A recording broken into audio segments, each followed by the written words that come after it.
Hello Philippines, silo mga auntie John 25 alas 8:23 na haran ako sa may aeroplano pagkadugay-dugay alas 10:22 Manila nagit ko mga auntie way dugay lang lupad-lupad ba no? Grabe.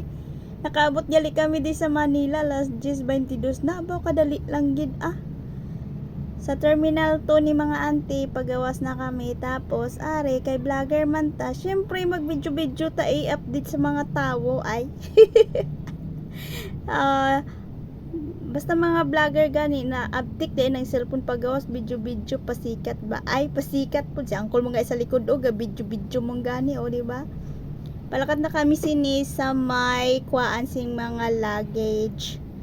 Kaya ang wala man ko sing luggage, akong luggage diretso naman sa Hong Kong. So nagbidyo na lang ko dire tapos diretso ko dito sa sang rulatan sang sang bus palakat sa Terminal 1. So sa Terminal 1 na ni siya dire may self check-in. Wala na ako nag-check-in dire diretso na ko sa may sa akon nga gate.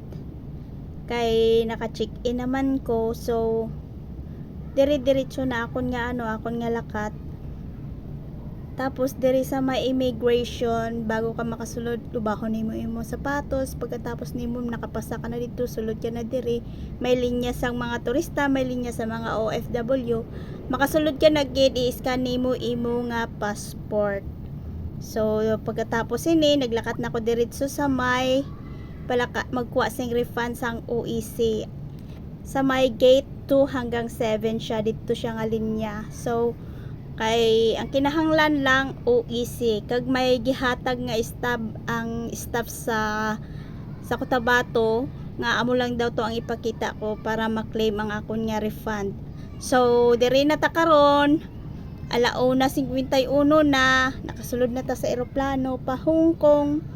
So wala lang dugay pagka alas 5:19 Hong Kong na kami tapos are gahulat sing magkuha sing luggage. Siyempre mag video na po ta excited yan.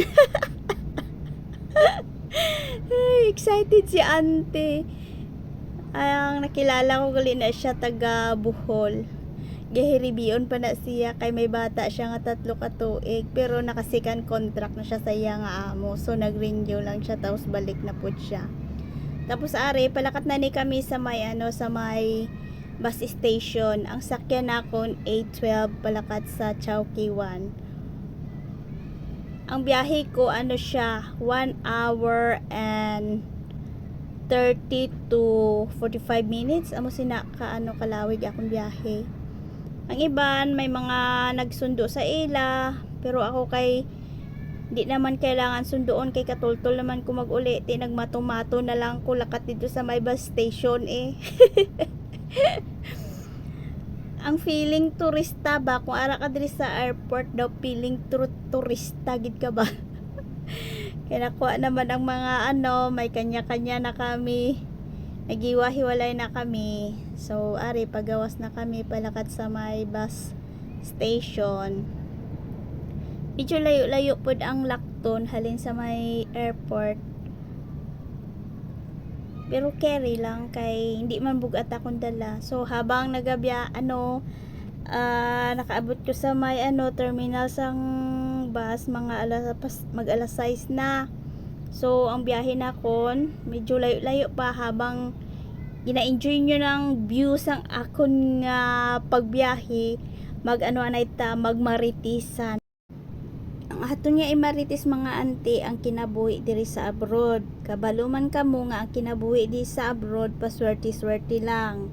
Amo nga ako may mga parinti kamo, ginikanan, utod, mga basta relatives niyo diri sa may abroad nga nagabulig sa inyo, nagasuporta sa inyo, tagaan nyo sing biliba, tagaan nyo sing importansya ang bawat sintabos nga ginapadala sa inyo. Hindi nga sige lang ninyo lakwatsa, gasto diri, gasto dito, okay lang man magasto, basta ara sa lugar. Kaya ang kwarta diri sa abroad wala ginapulot. Bawat sintabos may dugot pawis gani.